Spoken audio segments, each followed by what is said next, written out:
Welcome back to GSMC's Down by Contact Sports Podcast. I am your host, Jeremy Lapidus.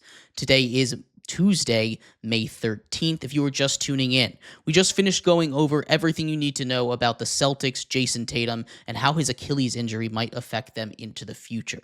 In this segment, we continue our basketball coverage with the big news from yesterday, the NBA draft lottery. The Dallas Mavericks get number 1, Spurs number 2, 76ers number 3. We're going to talk about all the ins and outs of the draft lottery with Jake, co-host, the host of the college football podcast here in just a second. But before we do, remember, if you would like to be an even bigger part of the show than you already are, all you need to do is go to gsmcpodcast.net.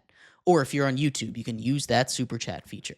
If you do either of those two things, a message should pop up on the bottom of the screen for you, me, and everybody else around the world to see.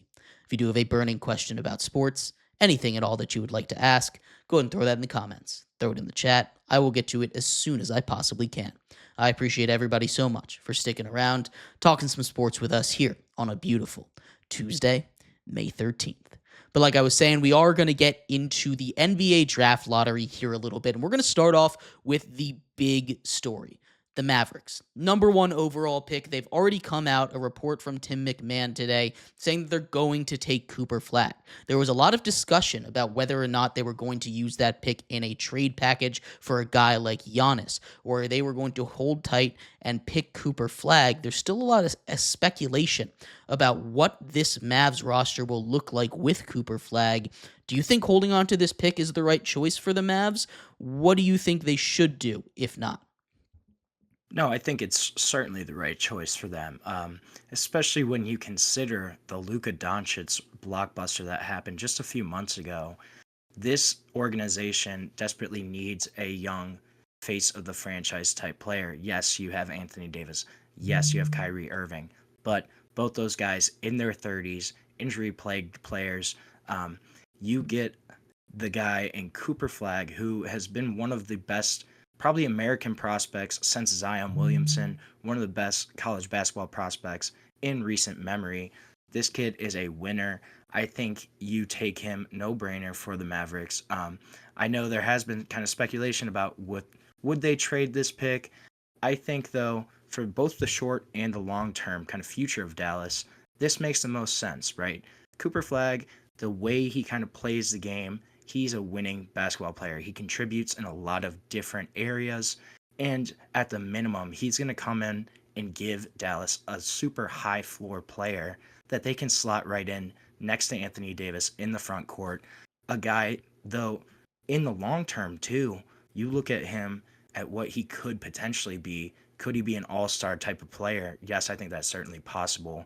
So you extend that window from now 2 to 3 years to where Cooper Flag's there, you potentially have 5-10 more years of competing in the West. I think that's the right move. And I honestly think this was kind of a bailout card for Nico Harrison, who was really kind of on the hot seat after that trade.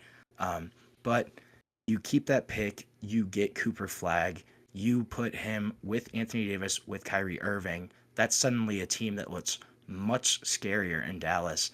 And then in the future, this is a good move for them long term as well. Cooper Flag can eventually transition to that face of the franchise type player for them if everything goes well in his development, in his progression as a player. I think it just makes the most sense. And I think it's the right long term move. Yes, you could trade that pick to get a guy like Giannis Antetokounmpo, but that's probably going to keep you around the same window of this current Mavs team right now. If you add Cooper Flag, it extends that lifeline for them. And I think it just makes the most sense for Dallas, for that franchise moving forward. Yeah, for sure. You bring up the key words that I was waiting for someone to say. Bailout, right? That is the one that we're looking for. This was a bailout of epic proportions. They move off of Luka Doncic, a top 5 player in the NBA, who already at age 25 has 5 all NBA selections, a guy that was going to keep their window open for 10, maybe 15 years if he has a super long career, instead trading it for a win now mode, which on its face, adding Anthony Davis to that squad doesn't necessarily make it a bad move, but it it takes away about 5 to 10 years of a competitive window, which that makes it a bad move. They get bailed out here. They get Cooper Flag that he's not necessarily going to be that same level of player that Luka Doncic is, but he is the best American prospect we've seen since Zion Williamson. Maybe the best American prospect that we have seen since LeBron James. I personally think Zion was a little bit of a better prospect, but there definitely is a conversation to have there whether or not Zion was a better overall prospect than Cooper Flag was. It's going to be really interesting. And you talk about the roster that it's going to look like in Dallas now. You have, of course, your Anthony Davis, Daniel Gafford as your front court. You have Kyrie Irving when he comes back, Cooper Flag, and then whoever you want to throw into that two-guard role. You have Derek Lively as well coming off the bench. In case you do need to make a trade or anything, you have some depth. That is instantly a very, very talented squad, especially in a very good Western Conference, that if everyone clicks as it kind of looks like it will in my head as sort of the puzzle pieces coming together, they could compete for a title over there in the West in a very, very tough conference. But outside of the Mavericks with Cooper Flag here, there's a lot of other very interesting conversations, I think. Mostly with the San Antonio Spurs. The Spurs get that second overall pick. Their roster doesn't necessarily need a guy like Dylan Harper. Dylan Harper is the next guy up in this class, a guy that last year would have been the number one overall in a lot of other classes, would have been the number one overall pick in the draft. He is a guy that can be a franchise savior. He is someone that doesn't really fit with this roster. He's basically going to play the same role as De'Aaron Fox would, as Stephon Castle would at the top over there. You have Wemby down low. You get him a pairing. How likely do you think it is that the Spurs hold on to that pick as opposed to trading it? And Giannis is, of course, the hot name. It doesn't have to be Giannis. I've seen some people say trade the second pick for Anthony Davis or something like that with the Mavericks. Do you think the Spurs hold on to it, or what do you think the Spurs do it too? Because that's also intriguing to me. Yeah, there's certainly a conversation to be had there in the front office in San Antonio. But I agree with you. I don't think Dylan Harper fits on this roster. You look at they made the trade for De'Aaron Fox to give them that point guard, the pick and roll type guy to pair with Wembanyama. And then you also have Rookie of the Year Stephon Castle. So they don't really need Dylan Harper. I certainly think that there's a very real chance they move off of this number two overall selection. This is a team that is looking to make that big jump, right? Wembanyama is going to come into year 3. They have an all-star point guard now. They have a couple other really intriguing young guys on this team. I would not be surprised at all to see them offer this number 2 up to one of these teams that are maybe looking to offload an all-star. Do they try to go for Giannis? They certainly have the assets to make that happen, but I don't know if that's the full move they do. I don't know if they maybe try to move for another disgruntled all-star type player.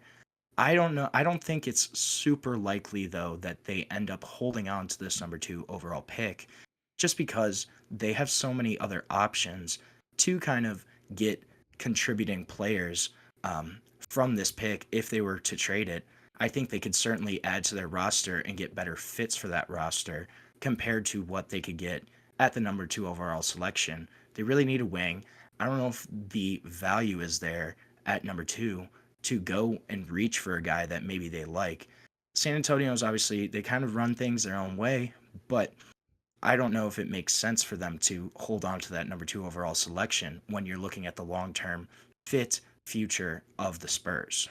Yeah, for sure. There is a guy in Ace Bailey that I think might be an interesting fit there. But do you really want to do that at 2 when you also have that 14th pick in the lottery?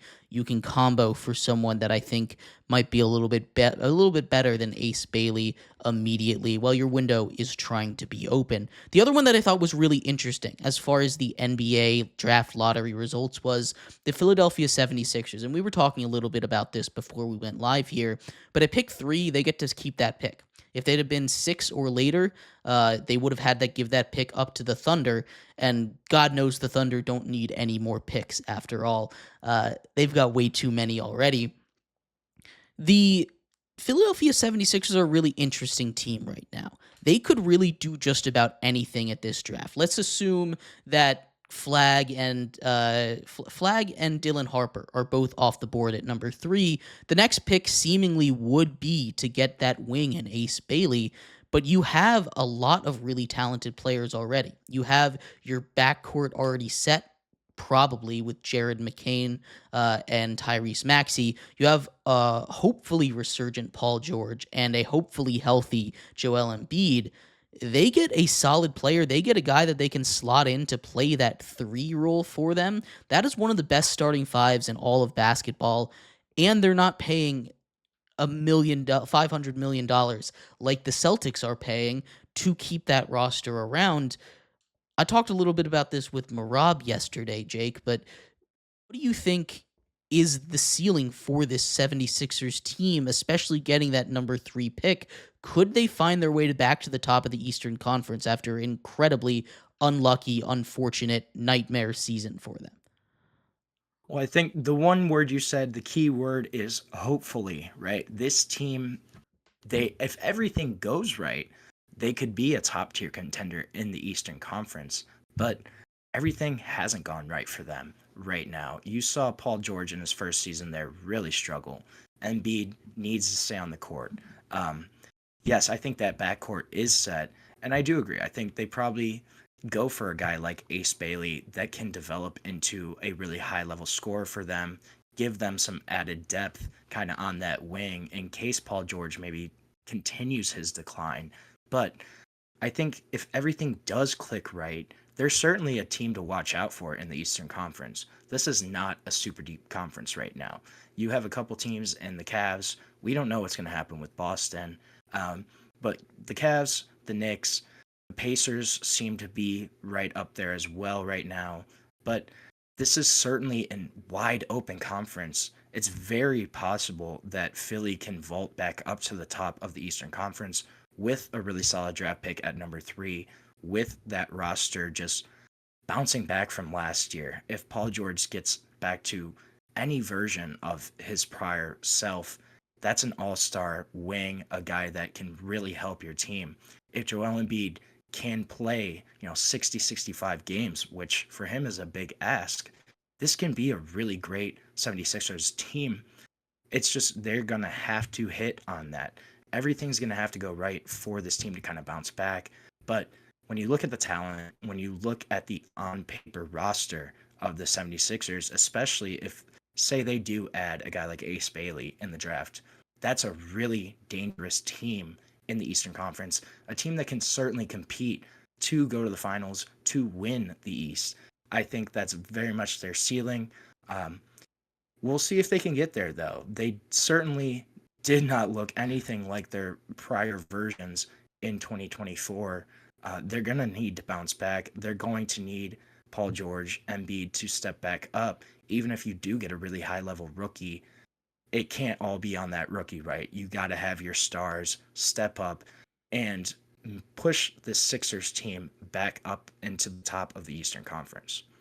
Yeah, for sure. And the last thing that I wanted to touch on a little bit here in this draft is just the way that they do this lottery system at all. That's kind of come into fire of this. Not that every year people are going to say that this is rigged. Every year people are going to say it's rigged, and you know what, this year might have a little bit more legs than some other years, but regardless of whether or not it is rigged, you have the 4 worst teams in the NBA picking 4, 5, 6, and 7. You have a team that just if they had been healthy all season long, probably would have made the playoffs. A team in the Mavericks with the number 1 overall pick who just made the NBA Finals last season. This isn't necessarily going to help the product of the NBA. What is the best solution? Is there a way to discourage tanking while also making it so that the teams that are at the bottom can find a way back up without being kneecapped by luck every once in a while? Do they need to abolish the lottery system in the NBA? I don't think so. I think they need to keep the lottery system. When you look at the actual goal of what the lottery kind of is trying to do in the NBA, this season is a great example of that goal being achieved. where you did have your bottom teams, they're all kind of picking lower than they expected. Um, and you had teams that were right on the cusp of the playoffs. They're picking 1, 3. The Spurs were a decent team until Wembanyama got shut down too. So the kind of whole concept of the lottery was to prevent tanking, was to kind of limit that, trust the process 76ers type vibe. Um, and when you kind of pair that with everything, I don't know if you get rid of the lottery system. Could there be ways to tweak it? I'm sure. There's always kind of ways to adjust it. You maybe adjust the odds of, if there's a team with a worse record, maybe you increase their odds of getting the first overall pick a little bit more. But to get rid of it completely, I don't know if that would be the right solution. You already see a lot of teams, franchises trying to tank in the NBA. And I think if you got rid of the lottery system, that would probably just encourage more teams to kind of adopt that tactic to try to get a top overall selection. So I don't know if getting rid of the lottery system is the answer. Could there certainly be tweaks? Yes, for sure. But I don't know if getting rid of it is the long-term solution there for the NBA. Yeah. And it's not necessarily the solution. I think you're kind of hit the nail right on the head with what they need to do. They need to adjust it a little bit because you've seen teams like the Hornets be basement dwellers basically their entire existence, right? You've seen teams like the Wizards who have had blips of success be basement dwellers basically their entire existence. The Pelicans, blips of success, you get it. You can go further and down the line forever. These teams that have been down there forever, maybe you do something along the lines of the more times you're in the bottom three, you have a higher chance of getting it as opposed to just resetting the odds every year. There's no one clear solution, but I do think that the lottery needs to change a little bit. I think there needs to be some kind of reform, whether that be abolishing it completely, which I don't necessarily think would cause that much because tanking's going to happen regardless, right? Tanking's always going to happen. It's kind of been blown out of proportion in the NBA because of how much one guy can change the fate of your franchise, which is why I think the NBA does need to keep the lottery. But there definitely could be a better way for it to function. Maybe we just get to see the balls drawn live, even if it's not great television. Maybe we get a camera in there so we can see, as opposed to it being all done in private. So we can stop with all of these. It's rigged. It's rigged. Nico Harrison gets his job saved for giving the Lakers a new breath of life, so the league can have ratings over there. It's all luck. But regardless of that, we're going to take a quick break. When we come back, we turn our attention to college football. There's been a lot of stuff going on. The spring transfer portal window still basically closed at this point, yeah. But we're going to focus a little bit on UNC. That's kind of been the big story with Bill Belichick, his personal life, his girlfriend causing some issues, and how that might affect him as he starts a new tenure over there in the world of college football. We'll be right back here on GSMC's Down by Contact Sports Podcast.